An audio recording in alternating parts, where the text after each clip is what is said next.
6. La imaginación. El taller de la mente. El quinto paso hacia la riqueza. La imaginación es el taller donde se plasman todos los planes creados por el hombre. Al impulso, al deseo, se les da forma, perfil y acción mediante la ayuda de la facultad imaginativa de la mente. Se ha dicho que el hombre es capaz de crear cualquier cosa que pueda imaginar. Mediante la ayuda de su facultad imaginativa, el hombre ha descubierto y dominado más fuerzas de la naturaleza durante los últimos 50 años que durante la historia de todo el género humano anterior a esos 50 años. Ha conquistado el espacio aéreo tan cabalmente que los pájaros resultan pobres competidores. Ha analizado y pesado el Sol a una distancia de millones de kilómetros y ha determinado, por medio de la imaginación, los elementos que lo componen. Ha aumentado la velocidad de locomoción hasta poder viajar a velocidades de más de 1000 kilómetros por hora. La única limitación del hombre, en su facultad de razonamiento, es el grado de desarrollo de su imaginación y el uso que haga de ella. Todavía no ha alcanzado la cúspide del desarrollo y del uso de su facultad imaginativa. Apenas ha descubierto que la tiene, y tan solo ha comenzado a usarla de una manera muy elemental. Dos formas de imaginación. La facultad imaginativa funciona de dos maneras. Una se conoce con el nombre de imaginación sintética, y la otra, como la imaginación creativa. La imaginación sintética. Por medio de esta facultad, uno puede compaginar viejos conceptos, ideas o planes en nuevas combinaciones. Esta facultad no crea. Funciona con el material de la experiencia, la educación y la observación con que se la alimenta. Es la facultad que más usa el inventor, con la excepción del genio, que recurre a la imaginación creativa cuando no puede resolver su problema mediante la imaginación sintética. La imaginación creativa. A través de la facultad de la imaginación creativa, la mente finita del hombre tiene comunicación directa con la inteligencia infinita. Es la facultad mediante la cual se reciben los presentimientos y las inspiraciones. Por medio de esta facultad, un individuo puede sintonizarse o comunicarse con el subconsciente de otros hombres. La imaginación creativa funciona de forma automática, de la manera que se describe en páginas siguientes. Esta facultad funciona solo cuando la mente consciente está trabajando a un ritmo extremadamente rápido, como, por ejemplo, cuando es estimulada por medio de la emoción de un deseo poderoso. La facultad creativa se vuelve más alerta en proporción con el desarrollo que adquiere a través del uso. Los grandes líderes de los negocios, la industria y las finanzas, y los grandes artistas, músicos, poetas y escritores han llegado al lugar que ahora ocupan porque han desarrollado la facultad de la imaginación creativa. Tanto la imaginación creativa como la sintética se agudizan cada vez más por el uso, de la misma forma que lo hace cualquier músculo u órgano del cuerpo. El deseo es solo un pensamiento, un impulso. Es nebuloso y efímero. Es abstracto, y no tiene valor hasta que se ha transformado en su contrapartida física. Si bien la imaginación sintética es la que se usará con más frecuencia en el proceso de transformar el impulso del deseo en dinero, usted debe tener presente el hecho de que puede afrontar circunstancias y situaciones que exijan el empleo de la imaginación creativa. Ejercite su imaginación. Su facultad imaginativa puede haberse debilitado a causa de la falta de actividad. Se la puede revivir y estimular mediante el uso. Esta facultad no muere, aunque puede llegar a la inactividad total por falta de uso. Centre su atención en el desarrollo de la imaginación sintética porque es la facultad que usted usará más en el proceso de convertir el deseo en dinero. La transformación del impulso intangible, del deseo, en una realidad tangible, el dinero, exige el uso de un plano más. Este plan debe realizarse con la ayuda de la imaginación, y, sobre todo, con la facultad sintética. Léase todo el libro, y luego vuelva a este capítulo, y empiece enseguida a poner a trabajar la imaginación en la construcción de un plan, o planes, para la transformación de su deseo en dinero. Casi en cada capítulo se han dado detalladas instrucciones para elaborarlos. Siga las instrucciones que mejor se ajusten a sus necesidades. Ponga su plan por escrito, si todavía no lo ha hecho. En el momento en que complete eso, habrá dado forma definitiva y concreta a un deseo intangible. Lea una vez más el enunciado anterior. Léalo en voz alta, muy lentamente, y, A medida que lo hace, recuerde que en el momento en que reduce la afirmación de su deseo y planifica su realización sobre un papel, ha dado el primero de una serie de pasos que le permitirán convertir ese pensamiento en su contrapartida física. Las leyes que conducen a la fortuna. La tierra sobre la que usted vive y todas las otras cosas materiales son el resultado de los cambios de la evolución, mediante los cuales las partículas microscópicas de materia se han organizado y acomodado de una manera ordenada. Por otra parte, y esta afirmación es de fundamental importancia, este planeta, cada una de los miles de millones de células del cuerpo de usted, y cada átomo de materia, empiezan como una forma intangible de energía. El deseo es el impulso del pensamiento. Los impulsos del pensamiento son formas de la energía. Cuando empieza a acumular dinero con un impulso del pensamiento, el deseo, usted está poniendo a su servicio el mismo material que la naturaleza empleó para crear este planeta y todas las formas materiales del universo, incluido el cuerpo y el cerebro en los que los impulsos de pensamiento funcionan.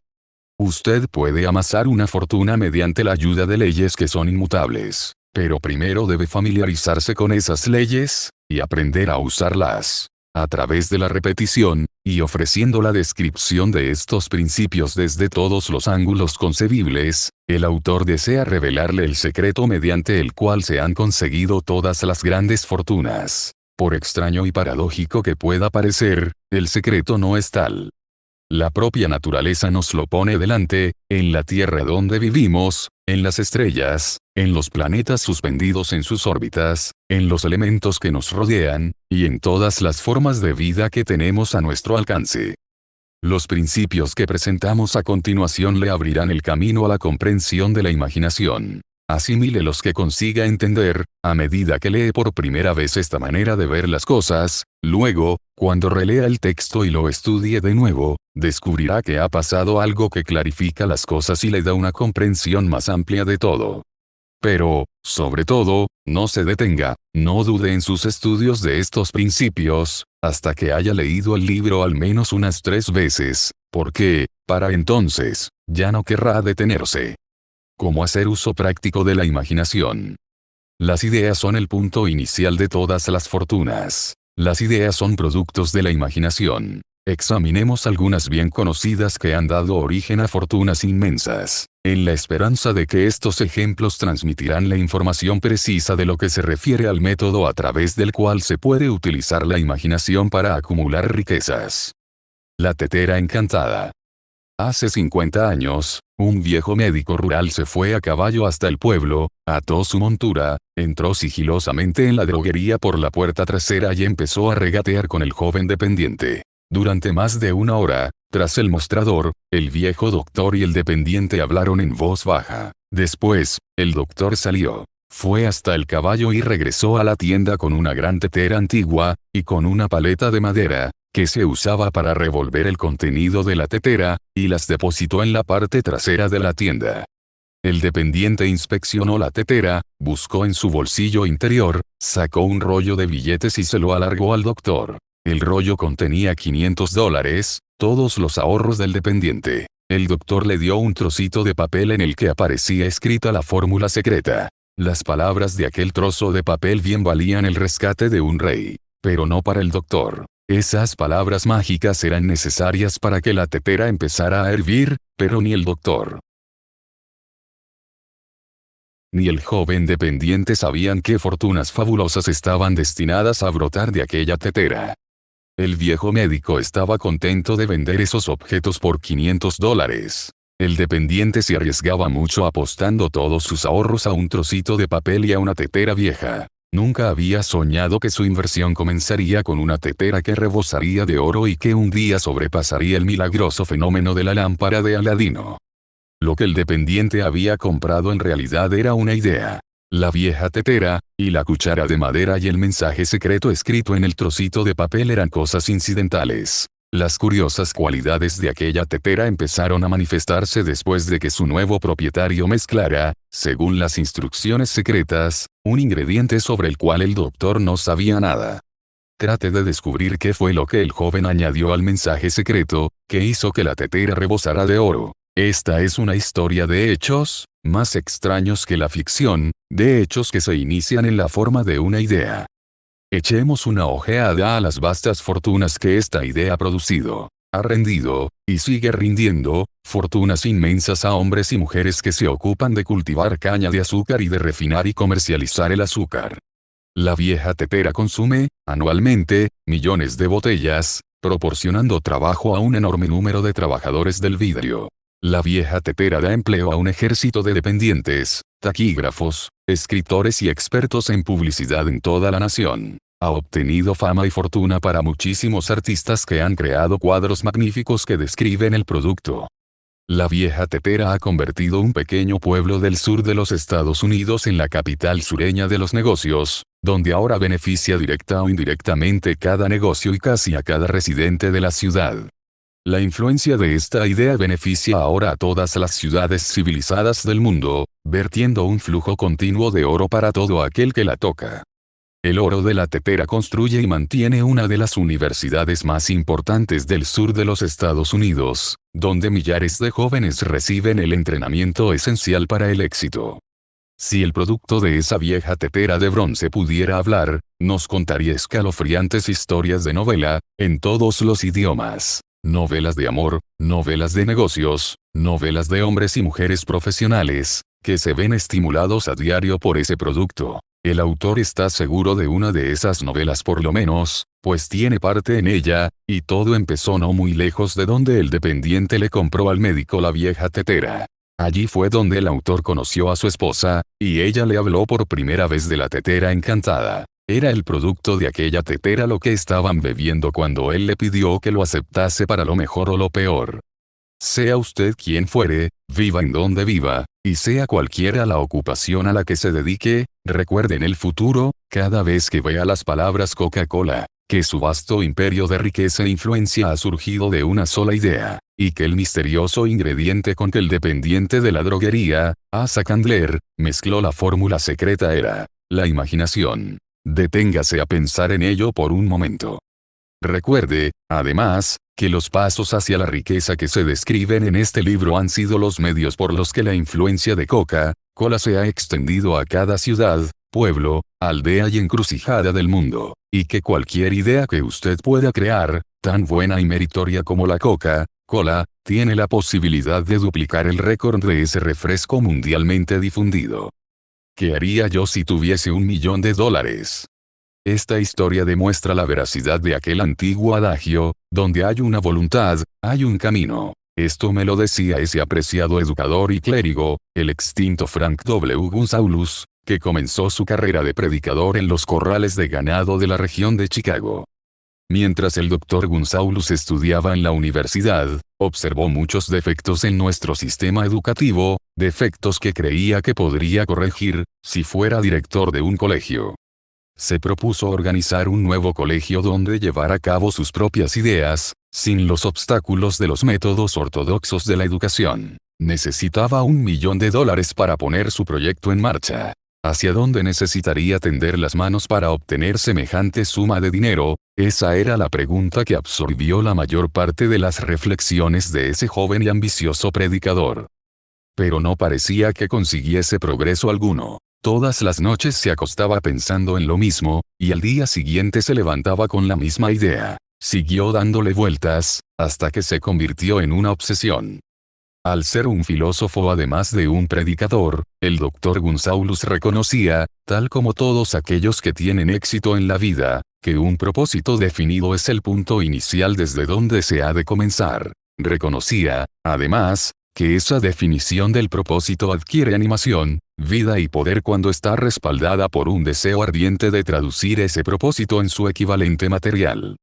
Él conocía todas esas grandes verdades, y, sin embargo, no sabía dónde, ni cómo encontrar $1.000.000. El procedimiento natural hubiera sido ceder y olvidarse del asunto, diciendo, en fin, mi idea es buena, pero no puedo hacer nada con ella porque nunca podrá producir $1.000.000. Eso es exactamente lo que la mayoría de la gente hubiese dicho, pero no es lo que el Dr. Gunsaulus dijo. Lo que dijo e hizo son cosas tan importantes que ahora se lo presento al lector, para que él mismo sea quien lo explique.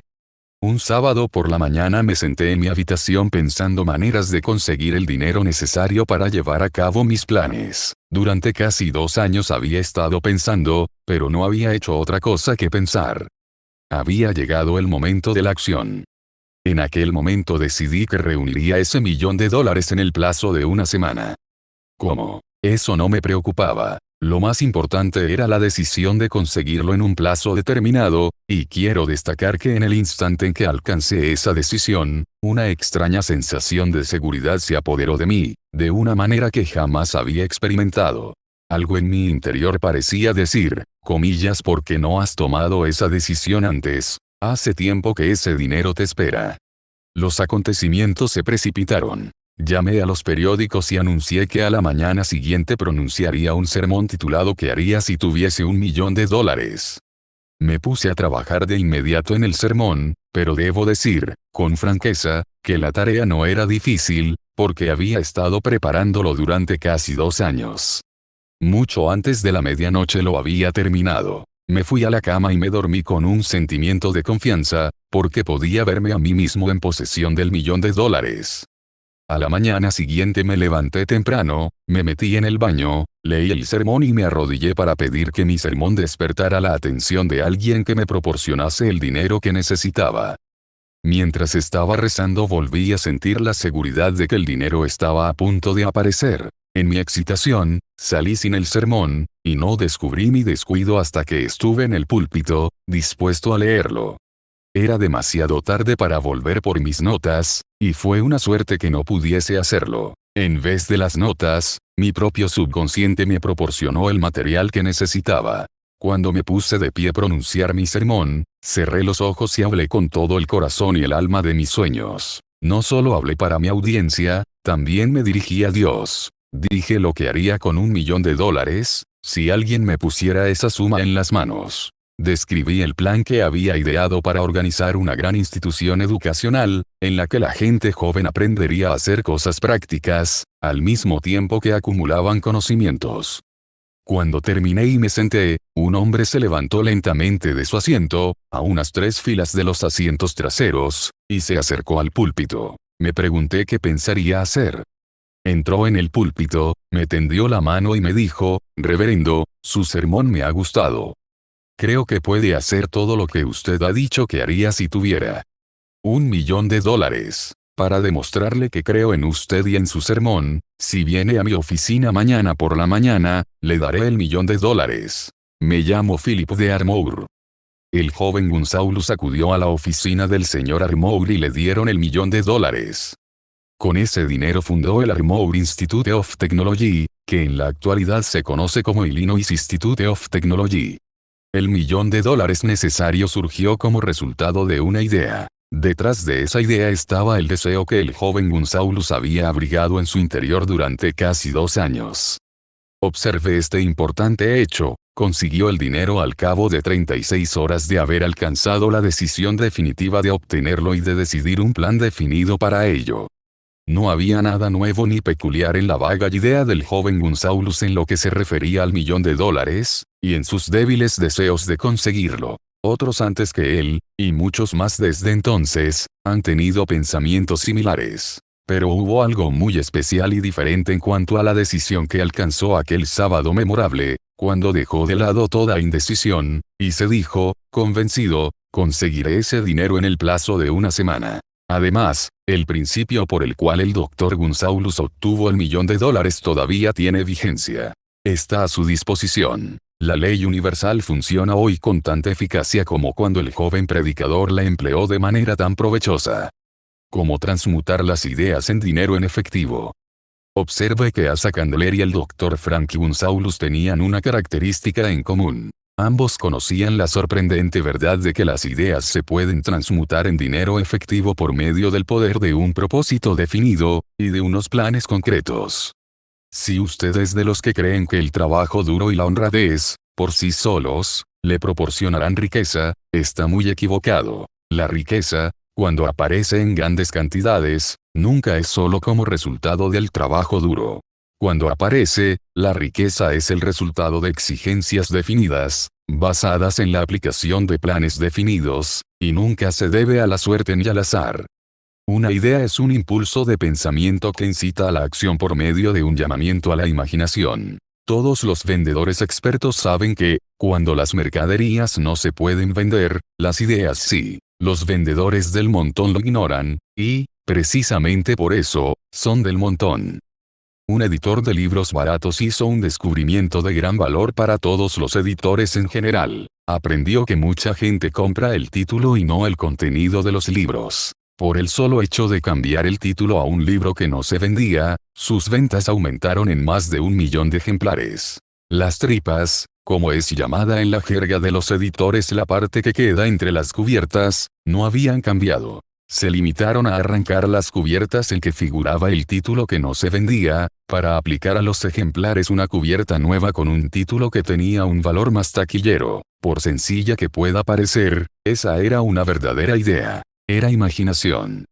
No existe un precio estándar para las ideas. El creador de ideas pone su propio precio, y, si es listo, logra imponerlo.